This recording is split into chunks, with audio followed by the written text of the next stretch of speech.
Bismillahirrahmanirrahim. Assalamu alaikum warahmatullahi wabarakatuh. This is Abdurrahman Kahi and you are watching Animals Production Practices.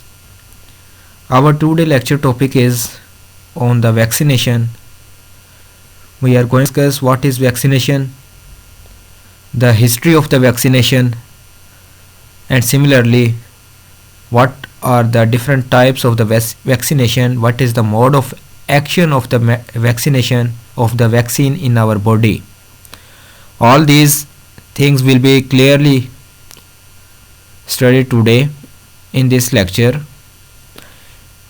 If we talk about the history of the vaccine, Edward Jenner is considered the founder of the vaccinology in the West in 1796.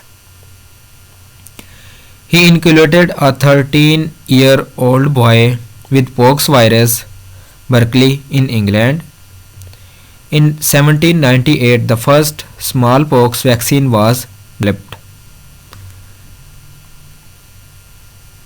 Vaccination plays an important role in the health management for the livestock flock, as the vaccination produces immunity in the animals, and so upon the exposure of the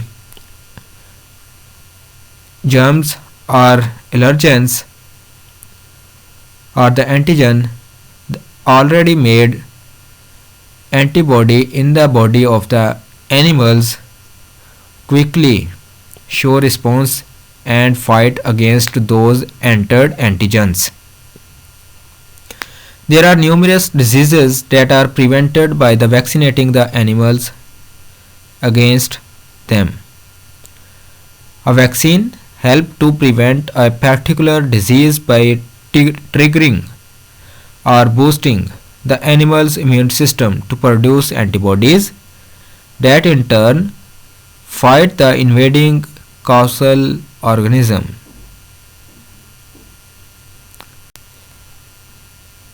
A vaccine is a biological preparation that improves the immunity to a particular disease. An antigenic substance prepared from the causative agent of a disease or a synthetic substitute used to provide immunity against one or several diseases. Because the injected microorganisms are dead, they don't cause a person to become sick. Be remembered that the vaccines are made from the specific germs, the germs of the disease against which we are vaccinating the animal. But the germs in the vaccine are dead, are made such that they cannot harm the animal anyway. If we talk about the types of the vaccine, the very first one, that is live vaccine. The active part of the vaccine is the live organism that causes the disease. Vaccinated birds in many cases are able to infect non-vaccinated birds if housed together. The second type of the vaccine, that is attenuated vaccine. With this type of vaccine, the organism has been weakened by special procedures during manufacture so that it has lost its ability to cause the serious form of the disease.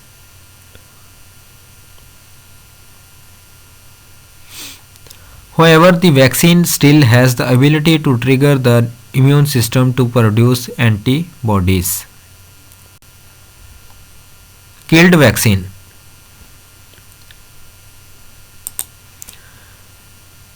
With this type of vaccine, the organism has been killed and is unable to cause the disease.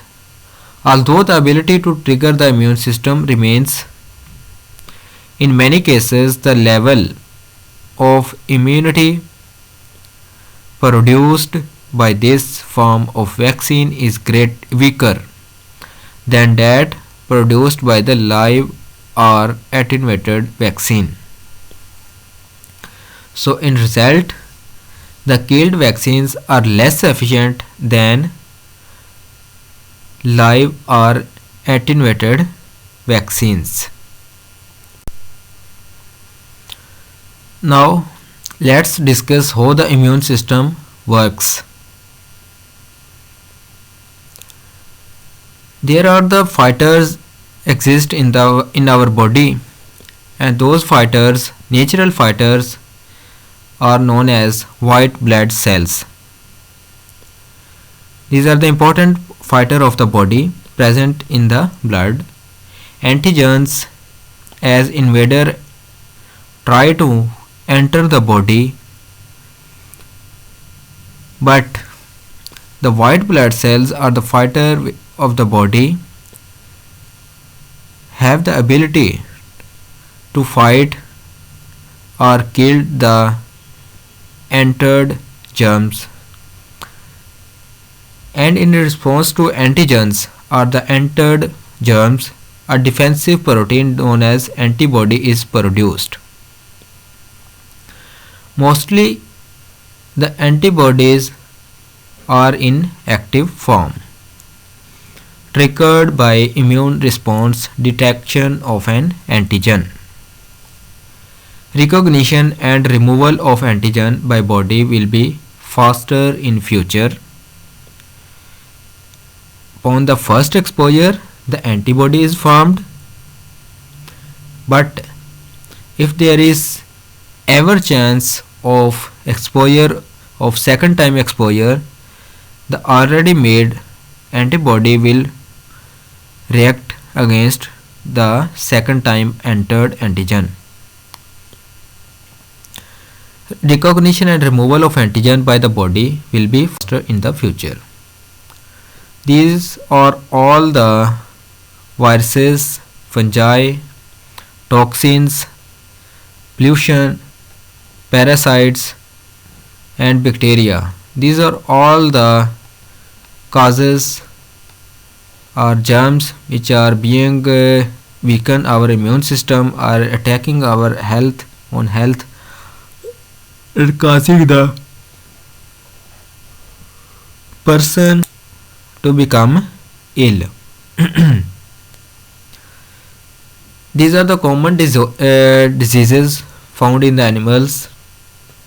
And if we talk about the FMD, foot and mouth disease, the first dose of the vaccine against foot FMD can be administered at the age of 4th month, and then again after 1 month each. Subsequent dose will be administered 6 monthly.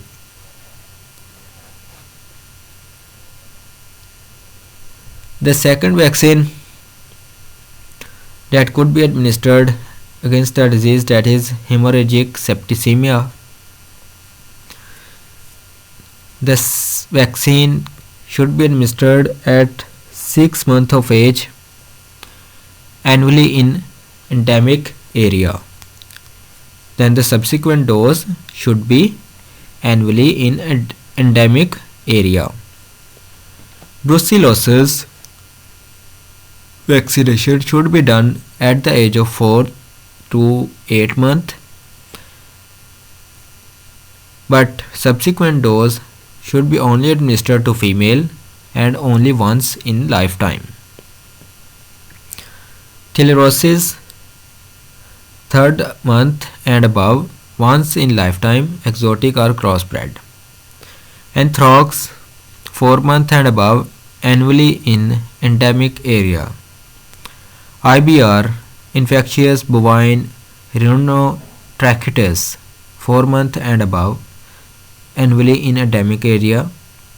IBR 3 month and above, after 1 month, 6 monthly. And the last vaccine that could be administered immediately or should be administered immediately after the bite by dog or rabies is the disease which may occur However, after administration of